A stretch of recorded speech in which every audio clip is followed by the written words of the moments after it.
The following half-hour show is a paid political program and is not endorsed by this station, management, or staff. The following program is brought to you by Excalibur Insurance Management Services. Welcome to part two, as promised, of the show that began with Chancellor James McCormick and his son, U.S. Senator Dave McCormick. And now we are on part two with just U.S. Senator Dave McCormick, back to the mundane business of politics. Although it's going to be an exciting show, as we indicated. We're talking about the $92 billion investment in Pennsylvania that was announced by U.S. Senator Dave McCormick and President Donald Trump in July.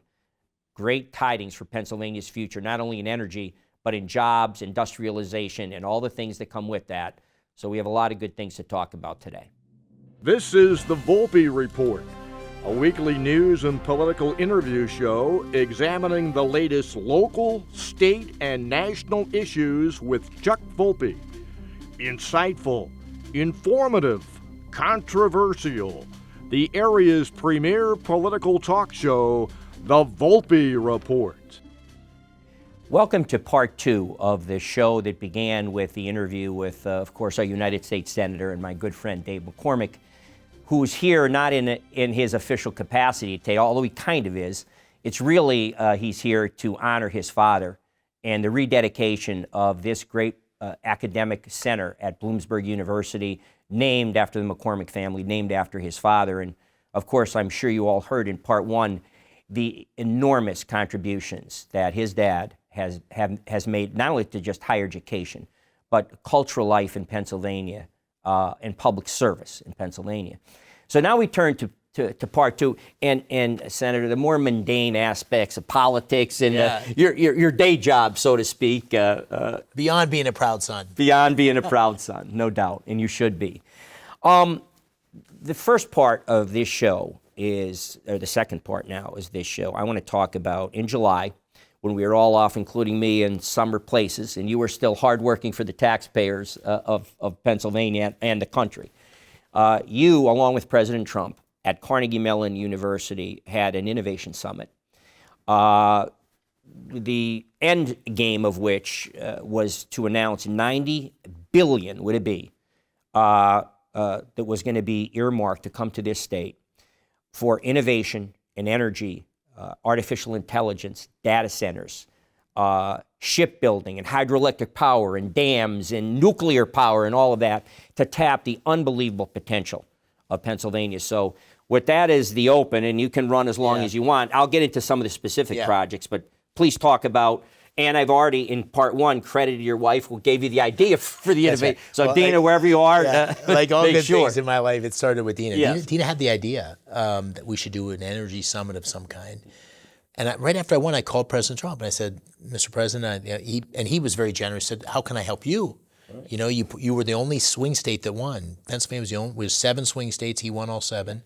We only won 1 in the Senate. And I said, well, Mr. President, I want to do an energy and innovation summit in Pittsburgh. Wow. You know, you said in your first term that you were more worried about the people in Pittsburgh than Paris. and I want you to have an opportunity to come back and talk about that. So he agreed to it. And then we essentially had this vision of him coming, bringing together CEOs from energy, from technology, and from investing. Believe it or not, they had never come together in quite that way to talk about the opportunities, certainly in Pennsylvania. Once the president agreed, I started to get emails from all his cabinet. Can I come? Wow. Can I come? So we got his entire cabinet. And then I reached out to Governor Shapiro and said, listen, Governor, would you like to come to this? I think it's good to make this work for Pennsylvania. We need to be aligned. Of course. Senator Fetterman and I did a big event the night before. You co-sponsored a bill. I'll get to that. We've found a lot of things to do together. And so all of a sudden, this thing took on a life of its own. And we said, okay, well, if you're going to come and be in a round table with the President of the United States and you're thinking about investing, why don't you actually make the commitment to invest? Right? So $92 billion, $40 billion in data centers, $52 billion in energy infrastructure, to include a commitment by Westinghouse to build 10 new nuclear reactors. Right. Tremendous. This is huge. And the whole premise here is that we're in a battle with our main adversary, China, for leadership in AI, leadership in energy dominance. And so Pennsylvania can be at the forefront because we're in a second battle. We're in a battle with Georgia and Tennessee, Virginia and Texas for who's going to be the lead. Where is all this money going to come? And it's going to become to the people that have a vision for what they have to offer. So what do we have to offer? We're the number 2 energy producer in the country. We're the number 4 largest natural gas reserve in the world. We have incredible skilled labor that can meet the needs of building these data centers, building this new energy infrastructure.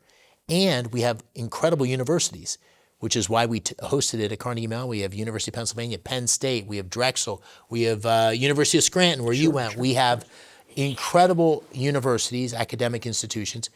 So this was an opportunity to solidify our leadership position. So we got the commitment. Second thing we had is 150 media people. Wow. So we got to tell Pennsylvania's story. Wow. Here's what we have to offer. It was on it went round the clock on CNBC, on Bloomberg. I watched it.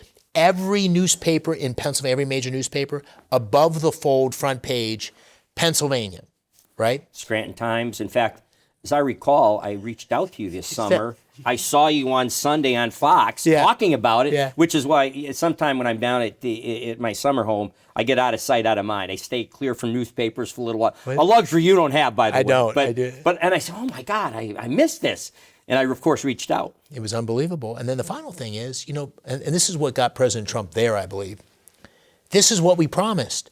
We promised jobs for working families. This summit, those announcements will create somewhere between 50 and 75,000 new jobs, right? So this is a big deal. And that was what, those are the people we promised, working families. We promised to build opportunity for working families. So it turned out to be great. And we've seen all sorts of additional interest from that, more investment in Pennsylvania. But stepping back, I'd say that's just one of 4 big announcements that have happened since I've been in the Senate. The first one, Nippon partnership with U.S. Steel. Saves $14.2 billion. Exactly. Saves 4,000 jobs in the Mon Valley, makes Pittsburgh the center of next generation steelmaking, 10,000 new jobs building a new plant in Pittsburgh. Second big announcement, not far from Bloomsburg, in Berwick, 6 miles down the road, Governor Shapiro and I announced together $20 billion investment from Amazon into Pennsylvania, 2 huge data centers, one right here in Columbia County, one in Bucks County. These are huge campuses, thousands of jobs. Third announcement was the Energy Summit, $92 billion. And then the fourth one, totally separate from the summit, last week, Hanwha, which is the Korean firm that bought the Philadelphia shipyard, made an announcement they're going to invest $5 billion, 5,000 new jobs in building domestic shipbuilding capability, which I know we're going to talk about. It's a huge problem in our national defense. That'll take us from building a ship and a half a year in Philadelphia to 20 ships a year in Philadelphia. So what does this mean? This means that Pennsylvania can lead on energy and AI innovation. Pennsylvania can lead on defense reindustrialization. We need a vision for where we're headed, and I think that vision is starting to become clear to people. No doubt, and you covered so much there. A couple other points I'd like to point out, not too far from here, speaking of that. There's going to be a dam hydroelectric center in the Susquehanna that's going to produce all this energy. So much. I had a couple of notes here about just some of it. You pretty much covered all of them, though. And what's great, a couple comments. One, people want to hear you and Democratic U.S. Senator John Fetterman. You co-sponsored a bill we're going to talk about his support for your idea, your innovation, your project, your promises with President Trump. And the governor of Pennsylvania, again, a Democrat who joined the summit, who went there, who is working with you on $20 billion projects with Google, he said, for data centers, artificial intelligence. People want that. Yeah. People are, as you know, sick and tired of the partisanship. But then I always respond, which is why I do this show. Yeah, but the Republicans didn't start this fight. So, but the future of our country depends on answering it. So, you have to handle aggression. The thing politically, to me, I've noticed is the progressive, especially the progressive radicals that have hijacked the Democratic Party, are very proactive. You can't. Like it's a fight, I always learn, as probably your dad, I'm sure, taught you, is to try to walk away from them until you can't. Right. And then you have to stand and fight. West Point teaches that, I'm pretty sure. So anyway, it's great to hear, though, of the bipartisanship you're working on with a Democratic U.S. Senator, with the Democratic governor of Pennsylvania, to make these things happen for Pennsylvania. So I know that people want to hear that. They get encouraged. Whatever side of the political map they're on, they are encouraged by hearing that this partisanship is possible. Yeah, listen, I mean, I was in a brutal campaign, as you know. It was You're the guy from Connecticut, hedge fund guy. It had nothing to do with Pennsylvania. $300 million of negative ads came against me. So, I persevered and I won. I spent a lot less money, but I think I had a clear message. And my message was things aren't on track, and we need to have fundamental change to make life better for Pennsylvanians. That's what I'm going to do. And I said during the campaign, so nobody should be surprised, I said, listen, I'm a Republican, I'm a conservative, here's the things I believe in, here's what I'm for, but I will work with anybody to deliver on those promises for Pennsylvania, anybody. And, Senator Fetterman's a good example. He and I sat down soon after. He campaigned against me. He was with Senator Casey, of course. He and I sat down, we said, and he was very straightforward. He said, listen, you seem like a good guy. I don't have much tolerance for the silliness. I will always be direct with you. There's ways to work together. We can work together. We become good friends. Yeah. We probably agree on 30% and disagree with 70%, but we work like hell together on the 30%. And he's co-sponsored my fentanyl bill. He's been a great supporter of my energy. Talk about the co-sponsored bill I just read about. Talking about. Yeah, we both have been strong supporters of Israel, strong supporters fighting against anti-Semitism, which has been a disgraceful thing on our nation's campuses. It's due to just weak leadership that hasn't enforced the law and made it safe for all students, not just Jewish students, to study and learn. And he's been a strong voice in that. So he and I have, introduced countless pieces of legislation. We just recently sent a letter to all the college presidents in Pennsylvania and said, you need to make sure that the Jewish students in your campuses are safe and secure. Invest in what's necessary to do that. He's a common sense guy. And he understands Pennsylvania, and so he and I have found a way to work together. And not surprised, because he has that courage that you have.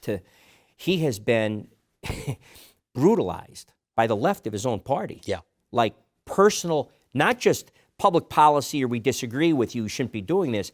They've attacked him personally, his cognitive abilities. It's vicious. You were exposed to the same. I mean, so. That's the state of affairs of the left. I'll tell you a funny nowadays. story on that. He was just getting pummeled. I don't know, about 2 months ago, saying he wasn't all there cognitively and everything. And I sent him a text and said, "Geez, I think this is disgraceful. Yeah. Would you like me to come out and say something publicly? I don't want to hurt you, because maybe a Republican supporting you will hurt you. So I don't want to hurt you, but if you think you'd be helpful." He said, "Listen, nobody on my side's coming out." And so I came out and made a very strong statement about this is not the John Fetterman I know. We don't agree on everything, but he is all there, and he is a great patriot, and he's doing what he thinks is right for the country. And then a number of other people started to come on top of that, including some Democrats. But he is not afraid to stand up for what he believes in. And listen, none of us should have come here with the sole goal of getting reelected. The reason we come here is to get things done for the people we serve, and that's what he and I are both trying to do. It's great to hear. Let's turn our attention now, and I have to say and give you additional credit. After your 22 heartbreaking defeat, it was by the smallest margin in Pennsylvania history, to Dr. Oz in the primary. We did a show not long after that. It was a 2-part show also. You had just come out with a book. And I'd like you to talk about, now you've come out with one with your wife since, but let's talk about that book, because you presciently painted how we were lagging behind, primarily China, in a lot of different areas, including our national defense, the security for the world that America provides, that China was taking that role, that they were becoming more of a threat. And how even in the economic sector and other sectors, there are competition now, like whether it's artificial intelligence now, data centers, energy production. So I'd like to, but of course you couldn't do anything about it then. Yeah. You wrote the book, but you weren't a senator. Right. Now you're a United States senator, you've won. So talk a little bit you know, I mentioned to you, but before we did this part 2 of the show, that back in 1960, a big issue in the campaign between John F. Kennedy, the Democrat, and Richard Nixon, the vice president running the Republican nominee for president, about this perceived missile gap, how America was lagging behind the Soviet Union. And that was at the height of the Cold War in 1960. 2 years later, we have the Cuban Missile Crisis, where the world came to the brink of nuclear disaster. But back then, it turned out, in hindsight, we found out years later, as you often do, that really there wasn't that much of a missile gap, but it was an issue in the campaign. Well, we have an issue now. It's not a missile gap. We are lagging way, way behind the Chinese in terms of the military, in terms of the number of personnel, the equipment, the technology, the amount of assets, for lack of a better word, warplanes and ships and tanks and all the other things, drones. I read a piece, and then I'm going to turn it over to you, because it ties right into your shipbuilding that you're going to start doing in Pennsylvania, and we need it everywhere. But I read a story. It was in, I want to say, it could have been the Washington Examiner, but a story about how we have lagged so far behind in our defense spending, but in certain ways. And one of the most important assets in this global world we live in now are ships. Because not only because of their nuclear capabilities, because they can deliver the warplanes and other things, they can protect the seaways, which are so important to worldwide global trade. And that we were down to under, I think 22% was the exact number of ships we had at the end of World War II. Back then, we had 380 or 400 ships. Now we're down to 70 or 80 that actually work. Not even all of them are in the best of shape. And then they talked about how China has now become the leader. If you compare assets, it's them and it's us. So I like your comment on that. You had talked about the competition in that book. And kind of tell the American people what the reality is. And it's not pretty. Yeah. Well, first of all, I'd say I wrote the book you mentioned. It's called Superpower in Peril. Of course. And then I wrote another book with Dina a year and a half later. Dina reminds me almost daily that the book I wrote with her made the New York Times bestseller. Yes, it did. By the way, congratulations. I was aware of that. Not the book I wrote wrote by myself. So, but the one line in the first page or 2 of that book says something like, China has a plan for becoming the global superpower, challenging American primacy. What's our plan? We don't have a plan. That was essentially the thesis of the book. And then it laid out what a plan would look like in terms of energy dominance, in terms of reshoring key manufacturing capabilities, in terms of making sure we can maintain innovation in artificial intelligence, and in terms of laying out the next generation of defense capabilities. So the power, projecting power going forward is not as simple as tanks and ships and missiles, because civilian technology or non-military technology and military technology have come together. That same artificial intelligence or radar or satellites that are going to oversee a military operation is a lot of what we use to run our society today. Sure.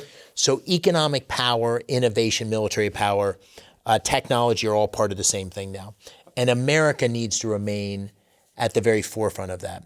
And so the good news is, I think, for those who are listening, is I think relative to 8 months ago, we're making huge progress. Tremendous. Right? You look at the focus on bringing industrial manufacturing back to the United States, whether it's steel making, whether it's semiconductors, whether it's pharmaceuticals.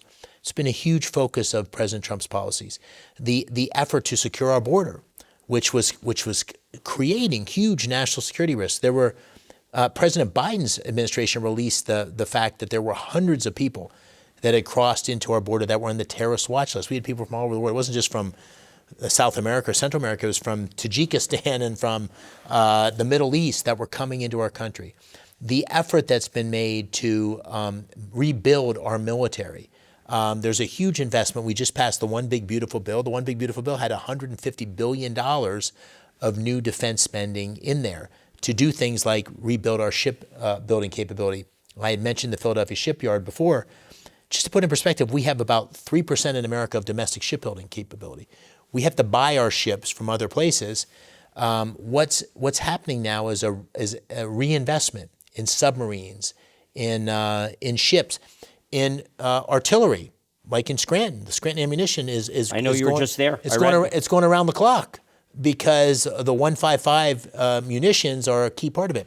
York, BAE Systems has the next generation armored combat vehicle that's being manufactured in York, a critical part of future force projection. We have Toby Hanna, as you know, where they're working on everything from drones to cyber. So Pennsylvania is uniquely positioned to lead this defense reindustrialization effort. We just have to lay out the vision. Pittsburgh has robotics and AI. And so that's one of the areas where I'm focused, is making sure that America wins the AI energy dominance, America wins the defense reindustrialization, America wins the life sciences battle, and Pennsylvania is at the forefront of that. The one thing I'll say about this is we need to be very self-critical. So when I look at our defense spending, I think President Trump's on the right track to increase our defense spending significantly. But sometimes people lull themselves into a sense of not being worried, because they say things like this: well, we spend $900 billion a year in defense. China spends half that in defense, right? But what they miss is that the military, and particularly the U.S. military, has had a bad habit of fighting the last war. Right. And if you look at that $900 billion we spend, 80% of it or more is on existing platforms, things that have been around for 10, 20, 30, 40 years. And so we have a very small amount on next generation, whereas the Chinese and others are building from a baseline of much less of old platforms, and they're building next generation technology.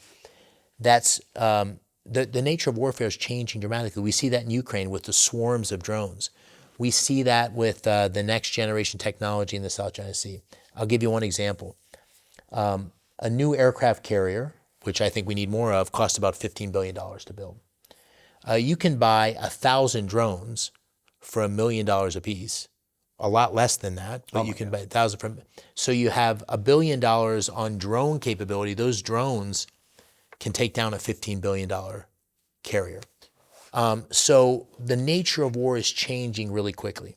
So we need to invest in weaponry, but we also need to invest in a culture of innovation that's trying new things, that's learning the lessons of battles that are taking place everywhere.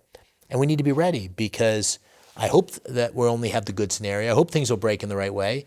But when you see a meeting last week with President Xi, President Putin, the president of North Korea, and Modi, who is Kim Jong-il, and Modi, who is not that happy with the United States right now, you say, okay, wait a second.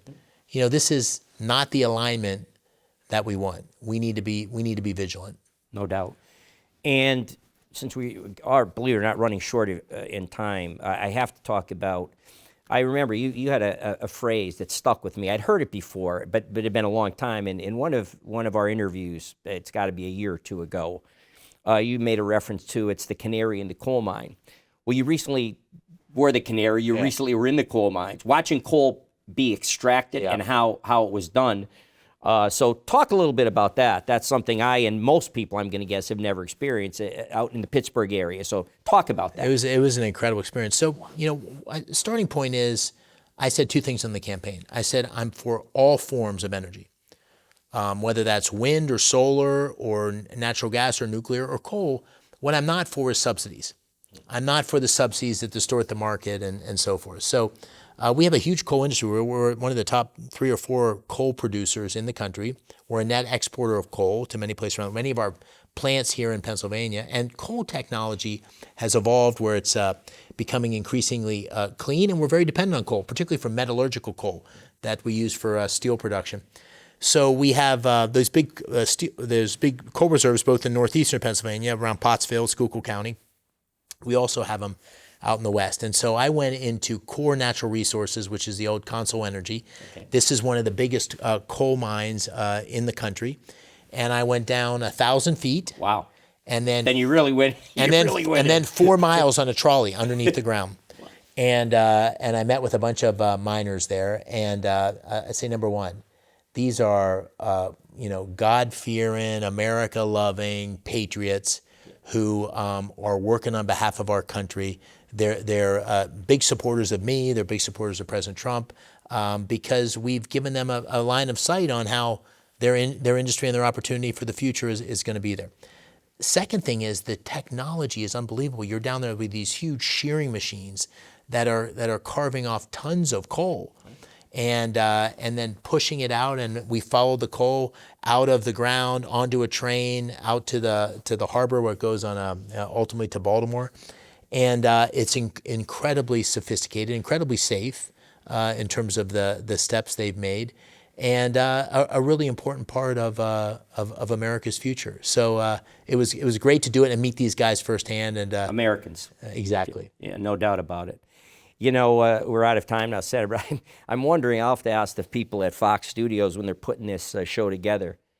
I'm just thinking we might have to issue a trigger warning for the climate zealots that are going to be hearing this about you being in a coal mine. Yeah. We may just ruin their day if they hear all this stuff. Yeah. Well, listen, it's trigger warning. Yeah. We're in a new world. We're in a new world where the demand for energy is going to triple over the next 15 years, in part because of the data centers we talked about. We need to use all forms of energy. It's a source of economic power. It's a source of military power. And we're blessed in Pennsylvania. So my view is we need to lean in to our natural resources and the great benefits we have. You know, the beauty of this, I think I did a view on this about some of the hypocrisy of the left Democrats that run the Democratic Party now, that their electric cars are usually fueled, one of the key sources of those charging stations, because remember, those batteries don't produce energy themselves. They have to be charged. Coal-fired energy plants are giving them their energy to drive their electric cars. You can't even make it up. It's a crazy Senator, world. great to see you. Good to see you, great to talk. And mostly, great to be here in a day honoring, actually, not you, but your dad. Thank you, sir. Thanks, Thank Senator. you for putting the profile on him. We're again here today. This is the end of part 2 of our show. The first one, of course, was with his Chancellor Emeritus father, and today with U.S. Senator Dave McCormick. We'll be back next week. Thanks for joining us. There are more places you can watch the Volpe Report, your premier political talk show. Tune in to Fox 56 every Sunday morning at 10:30 as we bring prominent national and state officials right into your living room. Or watch on YouTube at the Volpe Report, where you get full access to all of our episodes, wherever you are. Our guests are the newsmakers, the decision makers, the people who shape the policies that affect us all. We dive deep into what matters most to Pennsylvanians with in-depth interviews that give you the full picture. We're dedicated to providing you with unfiltered, thought-provoking conversations. Whether it's local policy, national politics, or everything in between, we're right here to break it down and keep you informed. So wherever you want to watch, the Volpe Report is always here for you, delivering everything you need to know in today's political landscape.